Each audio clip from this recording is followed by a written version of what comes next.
Bonjour, nous sommes toujours le mercredi 30/07/2014, il est par contre 13h52. Je me dis que je vais avancer la lecture de la Bible, encore une fois aujourd'hui, de 3 chapitres, parce que demain je travaille et que demain soir je ne suis pas sûre d'avoir cette disponibilité-là. J'avance donc à partir du chapitre 26 du livre de Chroniques. 2 Chroniques, chapitre 26. Donc, tout le peuple de Juda prit Osias, âgé de 16 ans, et l'établit roi à la place de son père Amathia. Osias rebâtit Élot et la fit rentrer sous la puissance de Juda, après que le roi fut couché avec ses pères. Osias avait 16 ans lorsqu'il devint roi, et il régna 52 ans à Jérusalem. Sa mère s'appelait Jécolia de Jérusalem. Il fit ce qui est droit aux yeux de l'Éternel, entièrement comme avait fait Amathia son père.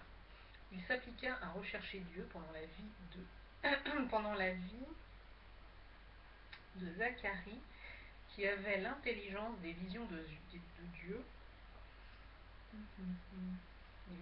et dans le temps où il rechercha l'Éternel, Dieu le fit prospérer. Il se mit en guerre contre les Philistins, et il abattit les murs de Gath, les murs de Jabné et les murs d'Asdod. Et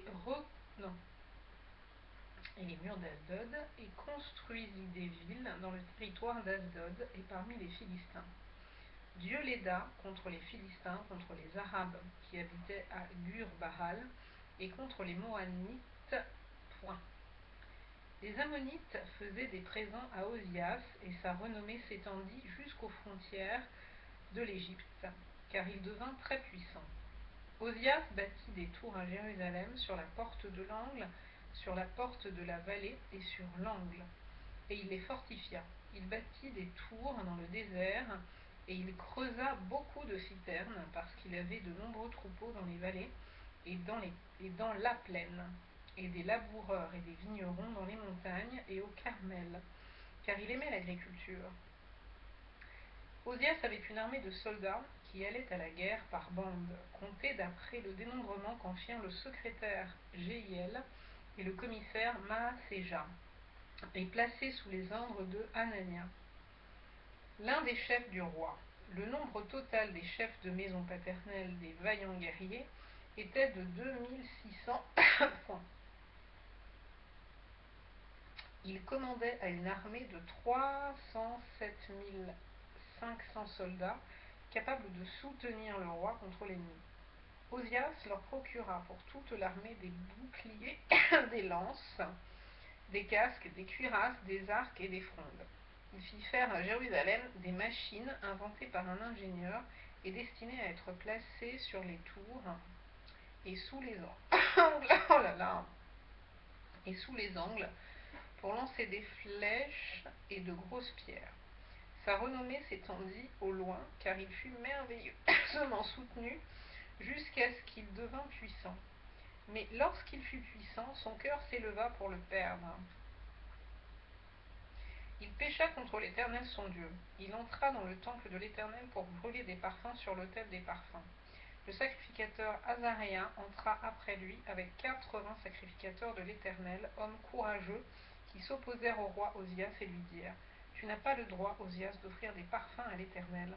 Ce droit appartient aux sacrificateurs, fils d'Aaron, qui ont été consacrés pour les offrir. Sors du sanctuaire, car tu commets un péché. Et cela ne tournera pas à ton honneur devant l'Éternel Dieu.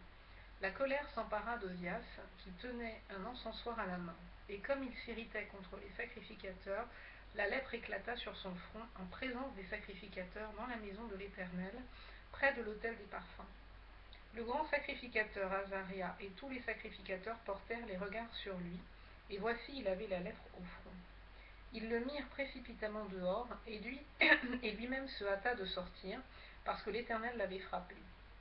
Le roi Osias fut lépreux jusqu'au jour de sa mort, et il demeura dans une maison écartée comme lépreux, car il fut exclu de la maison de l'Éternel.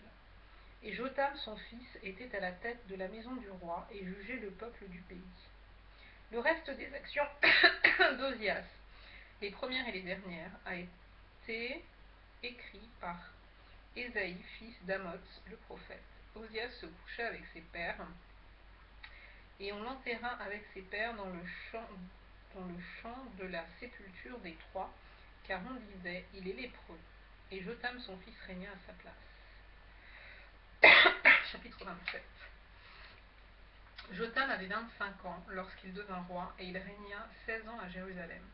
Sa mère s'appelait Jérusha, fille de Tsadok. Il fit ce qui est droit aux yeux de l'Éternel, entièrement comme avait fait Ozias son père. Seulement, il n'entra point dans le temple, il n'entra point dans le temple de l'Éternel. Toutefois, le peuple se corrompait encore. Jotham bâtit la porte supérieure de la maison de l'Éternel, et il fit beaucoup de constructions sur les murs de la colline. Il bâtit des villes dans la montagne de Juda, et des châteaux et des tours dans les bois. Il fut en guerre avec le roi des fils d'Ammon, et il l'emporta sur eux. Les fils d'Ammon lui donnèrent cette année-là 100 talents d'argent, 10 000 corps de froment et 10 000 d'orge, et ils lui en payèrent autant la seconde année et la troisième. Point. Jotham devint puissant, parce qu'il affermit ses voies devant l'Éternel son Dieu.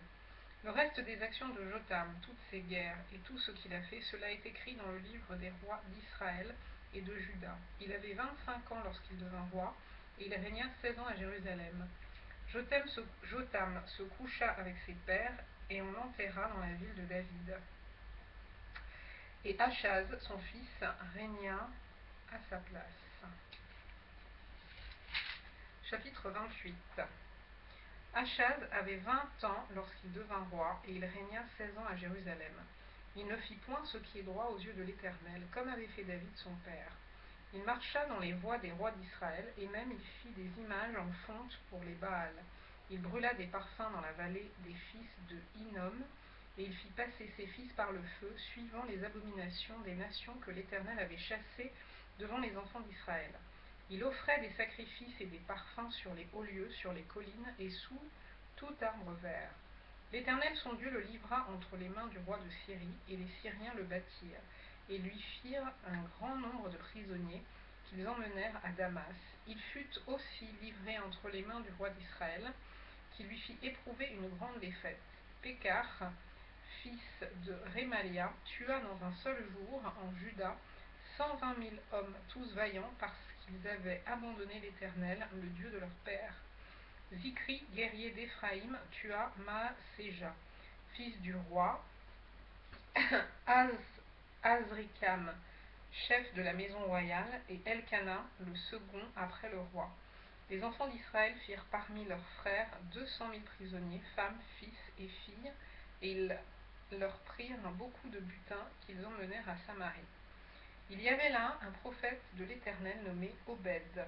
Il alla au-devant de l'armée qui revenait à Samarie, et il leur dit, c'est dans sa colère contre Juda que l'Éternel, le Dieu de vos pères, les a livrés entre vos mains, et vous les avez tués avec une fureur qui est montée jusqu'aux cieux. Et vous pensez maintenant faire des enfants de Juda et de Jérusalem vos serviteurs et vos servantes? Mais vous n'êtes-vous pas coupable envers l'Éternel votre Dieu?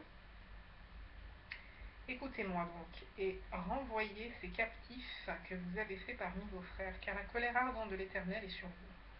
Quelques-uns d'entre les chefs des fils d'Éphraïm, Azaria, fils de Joshanan, Bérékia, fils de Meshilémoth, Ézéchias, fils de Shaloum, et Amasa, fils de Adlaï, s'élevèrent contre ceux qui revenaient de l'armée et leur dirent, vous ne ferez point entrer ici ces captifs, car pour nous rendre coupables envers l'Éternel, vous voulez ajouter à nos péchés et à nos fautes. Nous sommes déjà bien coupables, et la colère ardente de l'Éternel est sur Israël.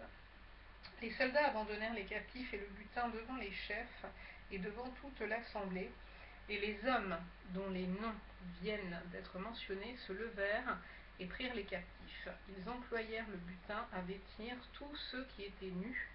Ils leur donnèrent des habits et des chaussures, ils leur firent manger et boire, ils les firent manger et boire, ils les oignirent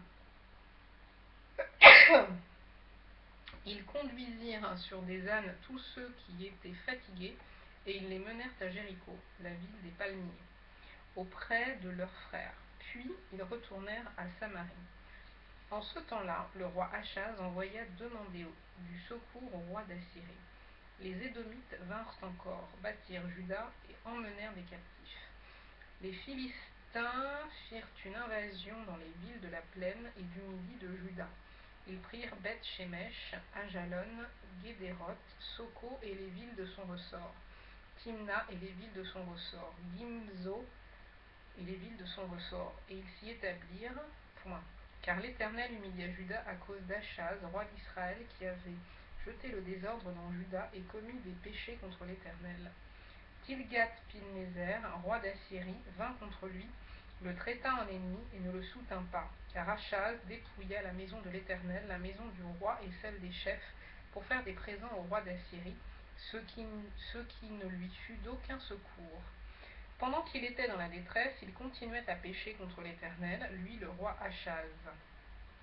Il sacrifia aux dieux de Damas qu'il avait frappés, et il dit, puisque les dieux des rois de Syrie leur viennent en aide, je leur sacrifierai pour qu'ils me secourent. Mais ils furent l'occasion de sa chute et de celle de tout Israël. Achaz rassembla les ustensiles de la maison de Dieu, et il mit en pièces les ustensiles de la maison de Dieu. Il ferma les portes de la maison de l'Éternel. Il se fit des autels à tous les coins de Jérusalem, et il établit des hauts lieux dans chacune des villes de Juda pour offrir des parfums à d'autres dieux. Il irrita ainsi l'Éternel, le Dieu de ses pères. Le reste de ses actions et toutes ses voies, les premières et les dernières, cela est écrit dans le livre des rois de Juda et d'Israël. Achaz se coucha avec ses pères, et on l'enterra dans la ville de Jérusalem, car on ne le mit point dans les sépulcres des rois d'Israël, et Ézéchias son fils régna à sa place. Voilà, donc la lecture que je devais faire normalement demain vient d'être faite. C'est déjà ça de gagner. Bonne journée.